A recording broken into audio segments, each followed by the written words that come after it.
Today's subject is action and contemplation. Now you find an apparent contradiction, a dichotomy or a conflict between action, work, activity on the one hand, and introspection or contemplation. This is apparently they are mutually contradictory. But in reality it is not, or it should not be. That is the way of Vedanta. One should be able to combine, harmonize action and also contemplation.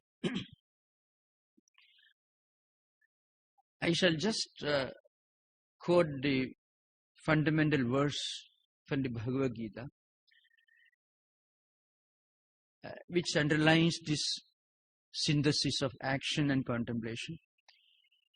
Incidentally, this is not confined to Vedantic philosophy. The idea of combining action and contemplation is found in non-Vedantic traditions also. In fact, the great Aristotle himself tried to evolve a philosophy combining action and contemplation. It is said there was a dialogue between Aristotle and Plato, and in that dialogue it is said there was a discussion about contemplating, working, going together in human life. Of course, contemplation in Aristotelian philosophy or in Greek tradition did not necessarily mean what we mean by the word in Vedanta. But in Vedanta, it has got a spiritual dimension. It goes beyond intellectual activity, philosophization. But in Aristotelian tradition, contemplation means intellectual activity, philosophical speculation, philosophization of our life and also of our ideas. That's what Aristotle meant. So he said the highest and most sublime activity that a human being is capable of is contemplation. By that word he meant, of course, philosophical contemplation, not spiritual or intuitive meditation. The famous book is Nicomachean, a famous book, Nicomachean Ethics. There he refers to contemplation as the highest and most continuous form of activity. And then he continues, he says, the intellect is the highest thing that we have got within our system, psychophysical system. Intellect is the highest human faculty. And he says the objects that intellect comprehends are the highest objects, the only relevant objects. Greek thought, unfortunately, went very high but stopped short of the spiritual. It went in search of the transcendental, but only at the intellectual plane. But you find in the thoughts of Confucius, and to a greater extent in Lao Tzu,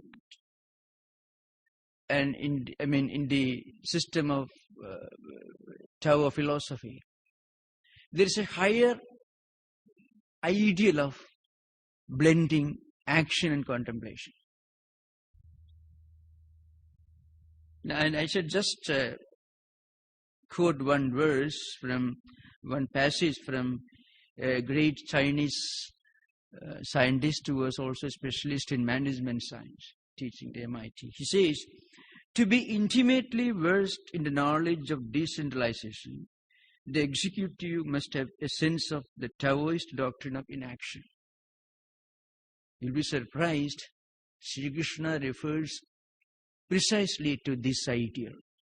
Of course, Krishna taught Arjuna this almost 4,000 years before the Tao philosophy was evolved. To be intimately versed in the knowledge of decentralization, the executive must have a sense of Taoist doctrine of inaction. And mind you, in Taoist doctrine, inaction or no work is the highest work. It is not physical inactivity or intellectual inactivity. Detaching our mind away, withdrawing it away from doership, agentship, the feeling that we are doing something, that helps us to do work as a play, as a sport, as a game. That's what Tao, that's what the Tao means to you. Accomplishment is attained through the art of doing nothing. Doing nothing, remember, it is not physical inactivity at all. That point is not stressed here, but he says elsewhere that it doesn't mean that you should be a laugher. You should be a laugher, you should be a lazy, inactive, inefficient person. That's not what is meant. Accomplishment is attained through the art of doing nothing. This is a somewhat difficult idea to put across, because so many people are quick to confuse it with doing nothing physically. But we may get a glimpse of the notion from Chuan-Tse. He quotes, "The student of knowledge aims at learning day by day. A student of Tao aims at losing day by day. By continual losing, one reaches doing nothing. And by doing nothing, everything is done." When I quote the Gita verse, "Karmani akarmaya pasyet, akarmani cha karmayeha, sabuddhiman manusheshu, sayukta Krishna karma kuri." The 18th verse of the 4th chapter, where Lord Krishna says, you must be able to see inaction in action, no work in work, and you must be able to see action in inaction. 4,000 years earlier, Lord Krishna says in the Gita, by doing nothing, everything is done. He who conquers the world often does so by doing nothing. When one is compelled to do something, the world is already beyond his conquering. So doing nothing is the way to do everything. In the Gita verse, there is one word, Krishna karma krut. Krishnam karma karoti iti. That's a Sanskrit description. Means somebody who does everything. Who is he? The one who does nothing. How is this possible? That's the subject we are going to deal with. And that's the only way to do things without tension, without worry, without anxiety. In the famous work, Ashtavakra Gita, there is a statement, Nivrittirapi mudhasya pravrittihi upajayate, pravrittirapi dhirasya nivritti phalabhagini. Dhira means somebody who is intelligent, wise, enlightened, evolved. That's the meaning of dhira. Refined wisdom. And nivritti means withdrawal from action, inactivity. Pravritti means plunging into action. These are the two words. Apparently, they are opposite in meaning. Now, the meaning of this verse is inactivity of a fool. Mudha means a fool. A person who doesn't know the dynamics of action without attachment. A person who is ignorant of the secret of action without attachment is mudha. Maudhya means ignorance, and as a result of ignorance, one becomes foolish. That's mudha. Dhihi means buddhi, means refined intellect, medha, refined, purified, sublimated intellect. Not only intellect in the ordinary sense of the term, intellect with the ability to discern what is right and what is wrong. That is what is meant by dhira. So dhira is a person who has intelligence, intellect, but also the wisdom to make proper use of his intellect or physical ability to work, and the wisdom not to make no improper use of. That's all these are combining. Now the verse says inactivity, nivritti, inaction of if a fool is as good as action. And action of a wise person is as great as inaction. Now, if you are traveling from San Jose to San Francisco, you may have to drive for 1 hour. You may get caught in a traffic jam. And then you worry, when am I going to reach San Francisco? Or maybe the other way around also, when you are going away from San Francisco, it could be both ways. You get caught in the traffic jam. You become tense when you are going to reach the office. You'll be late. Whether you get a train. Now you are sitting in that car, doing nothing, but you become tense, anxious.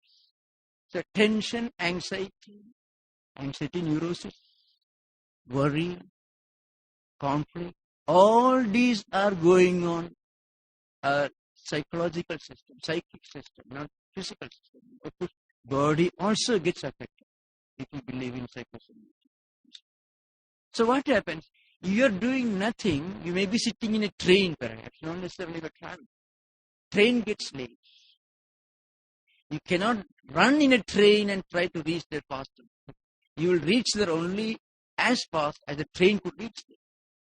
But still you sit in the train, you are sitting in a comfortable seat, you get tense. You suffer from tension, anxiety, and worry. Don't you think this is action? Why? Because that person is ignorant of the art of combining action with contemplation. On the other hand, look at Swami Vivekananda. In fact, Swami Vivekananda's earthly mission, his missionary activity, lasted only for 9 years, from 1893 till 1902. Going backwards in time, Shankaracharya lived for 32 years. And according to many historians, if we judge a person by the sheer volume of physical and intellectual work that a single person could ever do in his or her lifetime, Shankara comes first. In 32 years, he wrote the most profound, the deepest philosophical works available in Sanskrit literature. And Sanskrit has got tens of thousands of titles. It is supposed to be one of the richest literary traditions in the world in by sheer size. He is the author of the most sublime devotional poetry. And he was the one who traveled all over India. India means today's Afghanistan, Pakistan, Burma, and Sri Lanka put together, an Indian subcontinent, whole subcontinent. 4 times, founded 4 important centers in 4 corners of the world. One is very close to China border, the other is very close to Indian Ocean. And one is close to Bay of Bengal, the other is close to Arabian Sea. You can see the continent. And he defeated all the rival schools of philosophy prevailing at that time, who preached a diabolic form of atheism and materialism and anarchy. And he founded the great 10 monastic orders, one of which is close to our own tradition. Sri Ramakrishna himself took sannyasa from one of those 10 orders. And he was the one, you might have heard of Kumbh Mela taking place, where millions, maybe they say 80 or 90 millions of people gathered. He was the one who started that. And he traveled and purified temple rituals in hundreds of temples within 32 years. And Swamiji lived from 1893 to 1902, 39 years. And Jesus for 30 years. Now you find they all accomplished so many things in one life. And they were not tired. And they never got exhausted. Here when we travel in train from one place to another place, we are sitting in an armchair, in a comfortable seat, but we get tense, we get anxious, and we get tired and exhausted. Sit doing nothing. So that is why Ashtavakra Gita says, Nivrittirabi mudhasya pravritti upajayate. The one who doesn't know, who is not ignorant of the dynamics of the art of contemplation and work, for him, even sitting idle is a tense activity.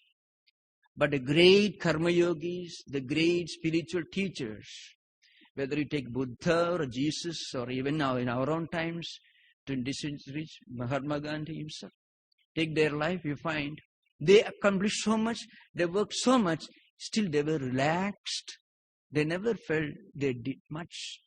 So it is a matter of attitude. For a karma yogi, for a person who performs his karma as a yoga, work becomes a play. It becomes a hobby. It becomes a sport. You never get tired or exhausted by indulging in a hobby. One may work in an office for 12 hours of the day. Evening he may go to maybe a beach or a place of recreation. But he never gets tired of spending 1 hour in the place of recreation. But he gets tired or she gets tired of spending 12 hours sitting somewhere. So what happens is a matter of attitude. So if we can combine action and contemplation, then even action becomes a play. It ceases to be a work. There is no tension, no anxiety, no strain, no burden, no drudgery. And this process of combining action with contemplation refines, it purifies our physical and also psychic energy. But if we work with great motive, strong attachment, lot of tension, you get obsessed with the work, then we work for 8 hours. At the end of the day, we become exhausted. So we are in need of rest. We are in need of a hobby. And even when you travel to the beach in a car, if you get caught in a traffic jam, then sitting in the car, we get tired because of tension. Now, this is the general picture of what it means to combine action and contemplation and its relevance and importance. I shall come to this verse because this is the most important verse related to this subject. Karmani akarmaya pasyet akarmani cha karmayaka sabuddhiman manusheshu sayukta Krishna karmakri. Here is the 18th verse of the 4th chapter. Krishna says that she is the wise person. She is a yogi, is a wise person. And not only that, he is the one who does everything. Krishna karmakri means everything. Buddhiman means the wise person. Yukta means yogi. Who is he? The one who sees inaction or no work in action. And the one who sees action in inaction. How is it possible? That person gets established in yoga. Now, who is doing the work? That's a question. We are doing the work. When we use the word we are doing the work in that sentence, normally we mean this body, mind, complex, psycho-physical mechanism. That's what we mean when we say, I'm doing work or we are doing work. Now, Vedanta says, in reality, we are not this psychophysical mechanism. We are, in reality, something that goes beyond the body, the mind, and intellect. Now, and it is called Atman, the self, the consciousness, the soul within. We are a soul or a self with a body, mind, intellect, and so on. But our true nature is that we are the self or the soul. The soul or self is not doing anything. Then who are doing the work? The physical body is engaged in work. There is a psychological principle related to work, and that is accepted by modern psychologists. See, when we are doing something, and when we become intensely conscious of the fact that we are doing something, then we become tense. Otherwise not. See, children play for hours. A mother looks after children for hours.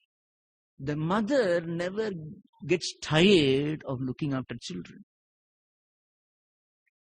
Her own children, at least. Now, or should not get tired. That's ideal.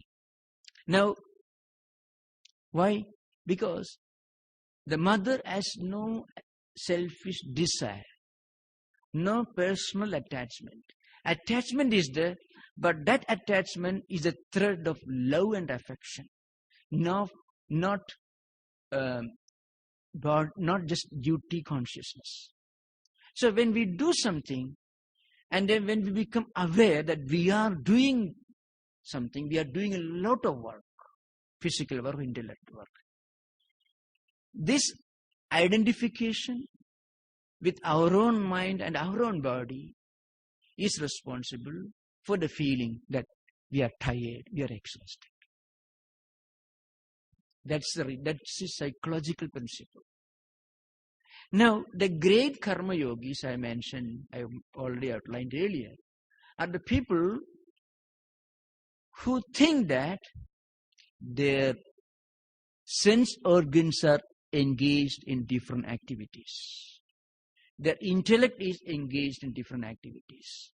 But they by themselves are the Atman, the soul of the consciousness, which is immanent, it is all-pervading, omnipresent, and transcendental reality. That's the idea behind. So, in fact, that is the secret of the great amount of work which these spiritual teachers, as I already mentioned earlier, could accomplish so much within a very short span of lifetime. Still, they were not actually exhausted. And then people who doing nothing get exhausted because, oh, I am sitting in the car, I am caught in the traffic jam, I may not reach my office in time, what will happen? And that makes you tired, exhausted. That causes the BP level to go up, aggravates diabetes, increases tension, and you get angry sometimes. We get angry with the government or traffic system. All these are possible. Why? Because we believe that we are just this body, mind, complex, psychophysical mechanism. But the great karma yogis were people who not just felt, not just believed, but experienced the fact that they were not just psychophysical mechanisms, but this Atman, this universal soul, which is immanent and omnipresent, eternal, which is not affected by action or inaction, which never gets engaged in inaction. Why? Because it never gets engaged in action. That's the idea behind it. Atman is beyond action, therefore Atman is beyond inaction also. So, akarma here in this verse means withdrawal from action, inactivity. Withdrawal from action or inactivity is a word that you can use only in relation to something which gets engaged in action. This Atman is never involved in any action. It is the witness, the universal consciousness, which never dies and never born, which is all pervading, eternal, everlasting.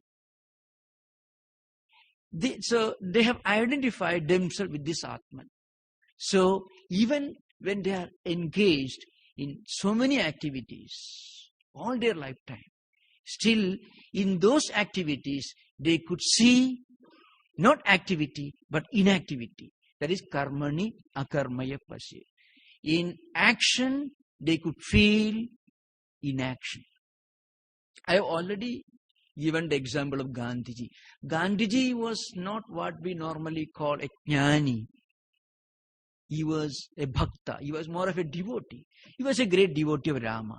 This is possible not only through Advaitic identification of ourself with Atman, it is also possible by surrendering all our actions to God. That's the idea. If we are real devotees of God, and if we could surrender all our actions, offer all our actions to God, then we are not bound by what we are doing, because we are surrendering not only our actions but also their fruits to God.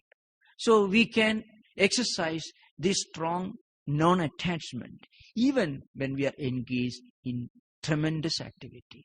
So Gandhi, when he was shot, he didn't cry, he didn't weep. He called out the name of the deity whose name he was calling all his life, Rama. Because all his life he was offering whatever he did, thought or felt to God. So when the last moment came, he didn't cry out, the thought of God only came. Now for such a karma yogi who surrenders all his actions and their fruits to God, every act becomes an act of worship. A real devotee never gets tired of doing worship. A real spiritual seeker never gets tired of meditation, because that is what his true nature. So every act becomes an act of worship, and every moment becomes a contemplation on the glory of God, and every thought becomes meditation, and the whole universe appears to be God himself, because he sees everywhere God's own devotees. So this is the highest level of devotional evolution. So not only in Advaitic tradition, but also in devotional tradition, one can practice this synthesis of action and contemplation. This is the spiritual dimension of harmonizing action and contemplation. What the great Chinese professor said was practical dimension, common sense application of this process. So he said, to be intimately versed in the knowledge of decentralization, the executive must have a sense of the Taoist doctrine of inaction. I already explained this earlier. So if you are engaged in tremendous activity all the time, still you don't feel you are doing anything, you don't suffer from tension, anxiety or neurosis, BP doesn't go up, it doesn't aggravate diabetes level, it doesn't affect our health. If we could do that, that's what he says. He gives a very practical aspect of this process. What Gita says, the spiritual dimension, which also includes the practical aspect, but goes beyond that. So see here is, so accomplishment is attained through the art of doing nothing. Doing nothing means what? Karmani akarmaya pasya, that Krishna says. It's a practical application. Do everything, but think that you are doing nothing. There is one problem, in actual life. A management executive may be able to do that. Maybe he he wants to increase the productivity, improve the quality of the products. Maybe he wanted to do his marketing much better, so he may try to make use of this principle in his ordinary management setting. But when he comes home, when he faces real life, then this management science won't help him much. That's one problem. So it should become a total philosophy of life. That's what Krishna says. Its application in management science, explained by the mighty professor, is only one minute, I would say insignificant, but still relevant aspect of Karma Yoga, or combining action and contemplation. It is a very relevant aspect, but it is only a very, very minute aspect. Why? Because if we use this just in the management setting or in the work office, as I said, there is a problem. Outside the business setting, outside the office, when you really confront real problems in your family life or when you face a crisis, then this management principle won't help you. Because it needs a solid spiritual philosophy of life. What we are, that is not explained by Tao or modern business specialists. What we are, why should we detach ourselves from what we are doing? To improve profits, quality control? Well, it is very limited purpose. So, Krishna says, we are something beyond this psychophysical mechanism. We are the Atman, we are the soul. And soul is universal. It is eternal. It is everlasting. That soul or Atman can never be the doer of anything. Atman is present in all of us. That's why we are able to do many things. But all our senses, this psychophysical mechanism, body-mind complex, only constitutes a vehicle, an instrument, a tool through which the work is done. The tool never gets tired. It is the one who uses the tool that gets tired. And the one who uses the tool is the universal, eternal, everlasting Atman. Its true nature is neither action nor inaction. It goes beyond action, which also means it goes beyond inaction, because inaction is a word that you can use and that becomes relevant only in a context where action is important, action is significant. Where there is no action, there could be no inaction. That is the process. And then he is the doer of everything. He is the one who does everything. That person who combines, who synthesizes, who harmonizes action and contemplation doesn't become lazy, indifferent, or lethargic. In fact, in the beginning of 4th chapter, there is a long description of how this process, this dynamic of combining action and contemplation was practiced by the ancient sages in India. So in the 4th chapter, the beginning, 1st and 2nd verse, you find Imam vivasude yogam proktavanaham avyam vivaswan manave praha manu rikshakave abravit evam parampara praptam imam rajashyo viduhu sakalena iha mahada yogo nashta parandava. These two verses are very important in understanding the secret of combining action and contemplation. Here, Lord Krishna is making a statement. He says, in ancient times, the great sages and kings, not only sages, mind you, that's very important, not only the hermits, saints and sages living in forests, always engaged in meditation, not only those sages, but also the kings and administrators did practice this harmony of action and contemplation. That is more significant now. So, Even Rajashaya, that's a word used. The real meaning is Rajanascha te Rishayascha.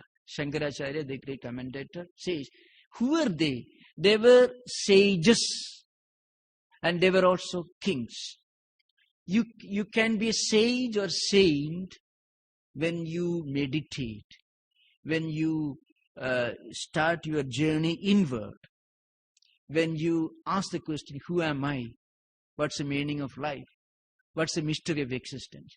And if you turn this inquiry outward, you become a scientist. If you turn this inquiry inward, you become a sage. And the word in Sanskrit is Rishi. So they were the great mystics and sages who lived in forest hermitages, lived in contemplation, did not do anything except meditation and contemplation. They are called rishis or sages. And who are the kings? Kings, as we normally understand, are men of action. They don't go and meditate. They are always ambitious, dynamic, active, and enthusiastic. They wanted to achieve something. They have a definite plan and motive, and they work hard. They achieve things. Now, Lord Krishna says, these great men who lived in ancient times were Rajashaya, means they were sagely within and kingly without. They were as active, as dynamic, as energetic as kings and administrators. And at the same time, they were as much engaged in contemplation and introspection as the sages, the forest hermits. So they were both. They were, in fact, they had combined in their life the characteristics of a sage and the characteristic of a world-conquering king or emperor. That's what Krishna says. Why? How could they do that? There is a statement here.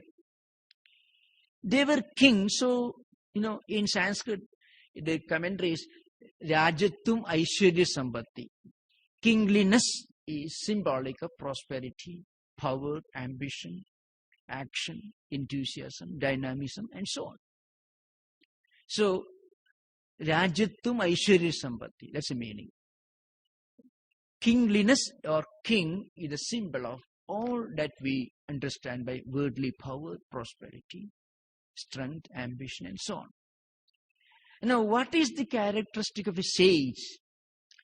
Rishitvam tasyaha sukshmartha darshanakshamatvam. That is the Tikakara statement. He says, what is the characteristic of a sage who meditates in a forest or in a hermitage? The sage understands that all the worldly prosperity, all the power, all the worldly achievements will come to an end one day. They will perish one day. They are not eternal. In fact, that is the subtle truth behind material prosperity. So, Sukshmartha Darshanakshamattam. The ability to see the fact, to realize the fact that material prosperity may be required, but the material prosperity cannot be the only goal of human existence. There is something beyond material prosperity that we must aim at. This ability to see the limitation of material prosperity is the characteristic of a sage.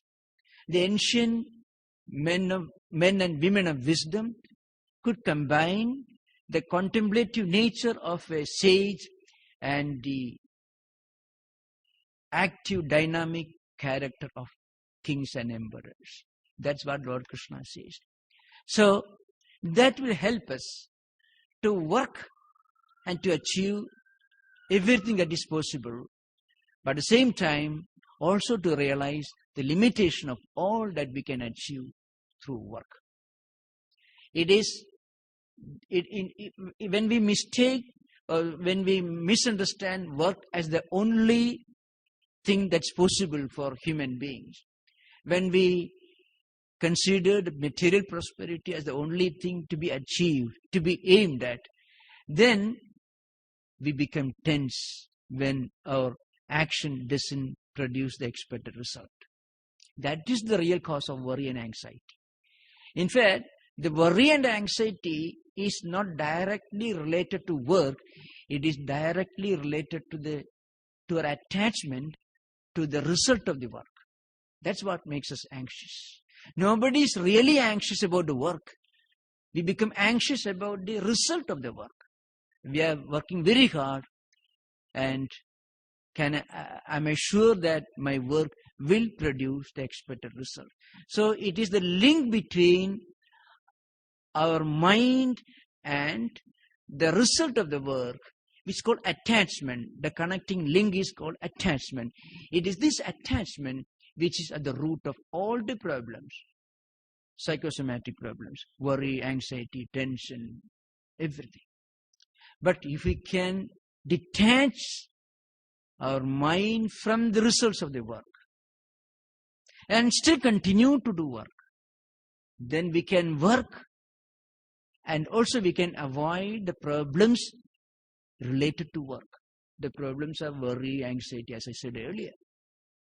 So, in fact, that is the secret of combining action and contemplation.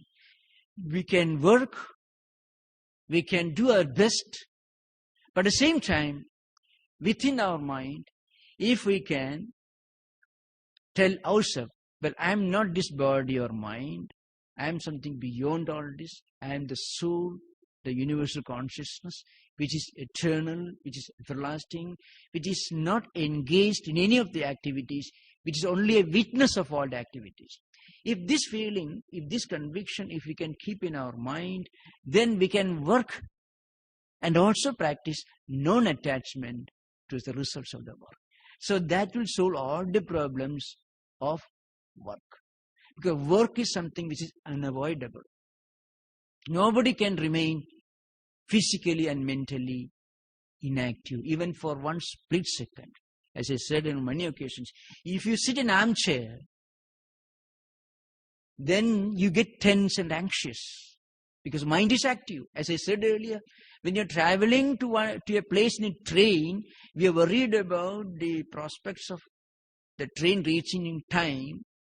Then you become anxious, you become worried, you start complaining against the railway administration. You are sitting in a train, so doing nothing, we start worrying. That's why Lord the Ashtavakra Gita says, a fool will find relaxation very painful, very tense. But a wise person will find action very calm, very relaxing. So he doesn't or she doesn't need a hobby to let off the steam of exhaustion and tiredness. So that is the real secret. But as I said earlier, this ideal is now preached in management science institutes. But there is one serious problem. It may help you to continue to work from morning till evening 12 hours. But when you come back to your home, when you face the realities of life, when there's a crisis in your life, then this management science teaching won't be enough. For that, we need a deeper and higher philosophy. That's what exactly Lord Krishna is providing here. Karmanya karmaya pasyet akarmani cha karmaya sa buddhiman manusheshu sa yukta Krishna karmaka. Because the question, who am I? Why should I detach myself from the results of my work? That the Chinese professor doesn't explain. So Krishna says the reason is we are something beyond this body, mind, and intellect. We are the supreme consciousness, the Atman, for which every work is a witness. He's a witness. He's a subject. The ever-seeing, the all-seeing witness. You know, who is a witness? Witness is somebody who is aware of everything, but is totally uninvolved. Totally, not negligent, not indifferent. Awareness is there, but there is no involvement. That is the true significance of the word witness. In fact, In Sanskrit, this is used sakshi in Vedantic language. The word sakshi is a very significant term in Vedantic tradition. Means bodhrutvat, audasinitvat, sakshitvam. This is the technical definition. I shall explain. Who is a witness? To be a witness, you should be aware of what is going on. At the same time, this awareness doesn't get you involved in what is going on. Being aware of it, you are able to remain uninvolved. You are able to remain non-engaged. You are non-attached to what is going on. Means the whole world is a play. Action is a play. If you are playing, you don't get tense or anxious about anything. Tension and anxiety are related to the feeling, well, no, I am doing a mighty big work. But as I said, a sportsman practicing 6 hours every day may get tired of playing volleyball. But a doctor who plays volleyball for 1 hour in the evening for hobby doesn't get tired. Both are doing the same work. A sportsman may get tired and exhausted because for him play of volleyball is a matter of livelihood. He doesn't look upon it as a hobby. He's a professional player. So he gets exhausted practicing. But for an office goer, the same activity is a hobby. So he never gets exhausted or tired, no tension. Similarly, if we can look upon the whole world as a sports field and the whole activities going on around us as a game that is going on, as a play in which we are not really involved through the connecting thread of attachment. If we can look upon our own work as a play, then we can work without tension, without anxiety, and without any other related problems. This is a very, very important subject discussed in many scriptures. Modern management specialists and psychologists have taken many of these ideas. The Ashtavakra Gita, Yoga Vasishtha, and Bhagavad Gita. Many books are there. But the main difference is this that I want to stress again and again. It should have a spiritual dimension. And that goes beyond the management science dimension. In management science, it helps a lot. But beyond that, it should become a total philosophy of our life. And that will help us to look upon our own life as a play in which we are not directly involved. So we can practice non-attachment and action. Non-attachment comes through contemplation. And when action and contemplation are combined, life becomes very easy. So slowly it will help us to higher and higher realms of spiritual evolution. Thank you. Namaskar. Om Shanti Shanti Shanti.